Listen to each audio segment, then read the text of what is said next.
ጋይስ ትልቅ የምስራች ይዘን መተናል። እንግዲህ ዛሬ ወደ ሆስፒታል ሊገባ ነው። ምክንያቱም እዚህ እንደሚታከም ነግረውታል። የኔ እናት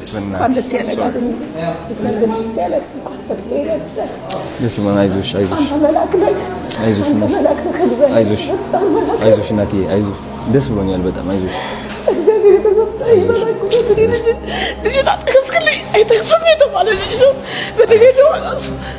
ችግር የለም በጣም ደስ ብሎኛል። የወንድ ልጅ አይን ከሴት መቀመጫ ነው የተሰራው። ለዛ ነው ትክክል የምንለው። ዘንበል እያየሁ ወይኔ ጉዴ። ሰላም እንዴት ናችሁ? በድጋሚ መጥቻለሁ። እንዴት ናችሁ? ደህና ናችሁ ሆይ? አለን። ክብሩ ይስፋ መድኃኒዓለም። እንግዲህ አንድ ነገር ልናገር።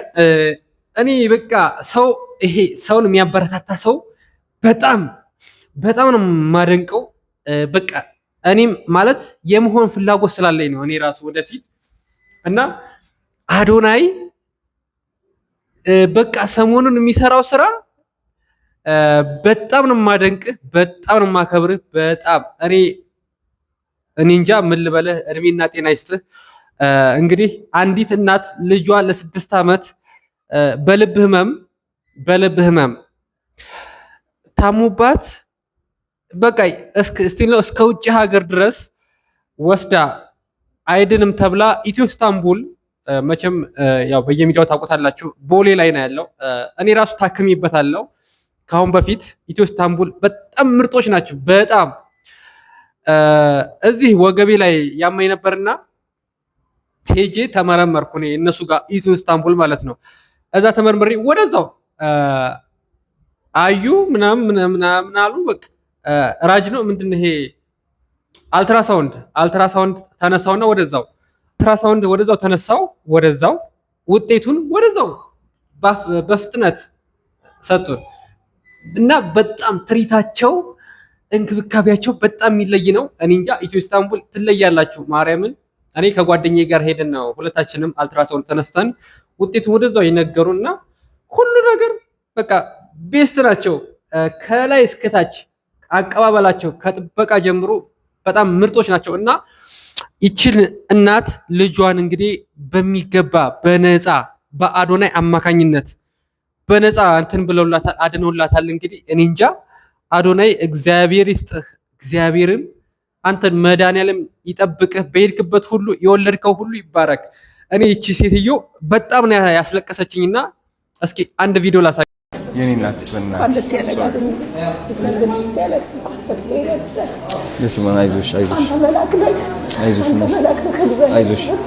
አይዞሽ እናቴ አይዞሽ፣ ደስ ብሎኛል በጣም አይዞሽ።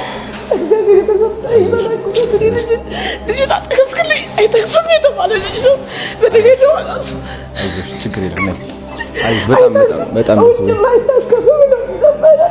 አይዞሽ ተስፋ የለውም ተብዬ ነበረ። ተስፋ ሰጥተዋል።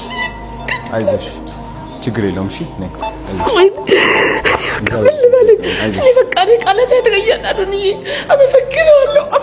ችግር የለም። ኧረ እንዴ ምን አይሆንም።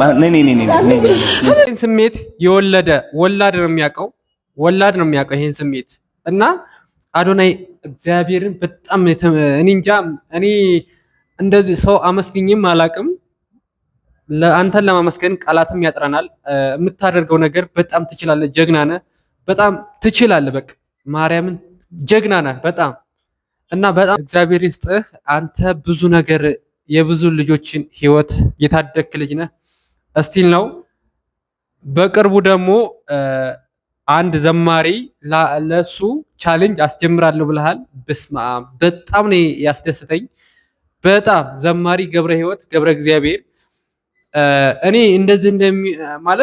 እንደዚህ እንደሚሆን አላወኩም ነበርና የሰው ልጅ ሚዲያ ላይ እንደምናየው አይደለም። ሁሉም ለባብሶ ምን ብሎ ስለሚወጣ ብዙ ሰው የተመቸ ይመስለዋል፣ ግን አይደለም። እና እኔ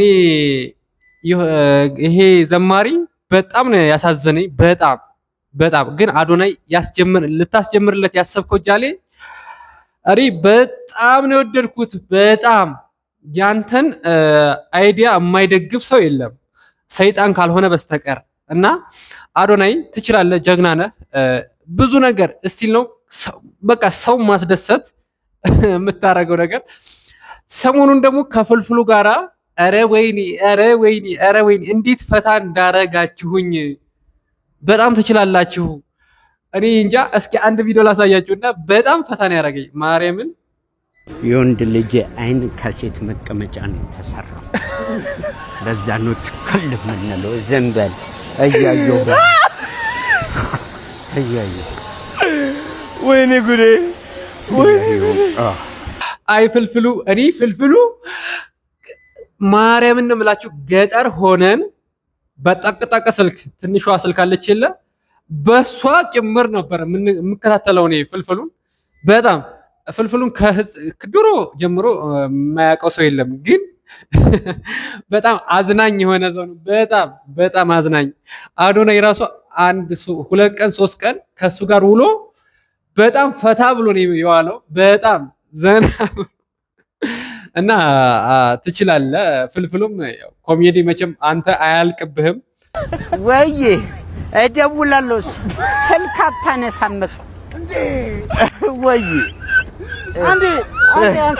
እና ፍልፍሉ ጨዋታ ብቻ ሳይሆን ቅኔም ያወራል፣ በጣም ይችላል። ሰላም ነው አለው እንዴ! እና አዶናይ በጣም ፈታ ነው ያደረገው። በጣም ትችላለህ። አዳቂ ነኝ። ፌስታል ተከልክሎ ምንድን ነው በስመ አብ።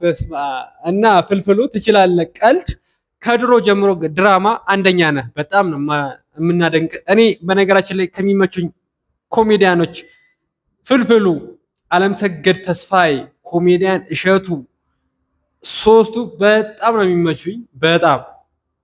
እና እኔን ቲክቶክ ከማስተማር ያው ዶክተር ማደደብ ይበልጣል። ያው ቲክቶክ ሁላችንም ኤክሰርሳይዝ ያደረግነው ነው፣ ግን የማይለመድ ነገር የለም እዚህ ምድር ላይ። ጠንካራ ተስፈኛ ከሆንን የማይቻል ነገር የለም። ሁሉ ነገር ይቻላል። ተስፋ ካልቆረጥን፣ እምነታችንን በእግዚአብሔር ላይ ካደረግን የማይቻል ነገር የለም። እና ፍልፍሉ በጣም ትችላለህ፣ ጀግና ነህ። እኔ በጣም ነው ያሳቀኝ። እና አዶናይ ወንድሜ በጣም ነው የማከብርህ፣ በጣም ነው የማደንቅህ። ብቻ ምን ልበልህ፣ እግዚአብሔር አምላክ እድሜና ጤና ይስጥህ፣ ክፉን ያርቅልህ፣ ደጉን ይስጥህ፣ የወለድከው ልጅ ይባረክልህ። እንወድሃለን።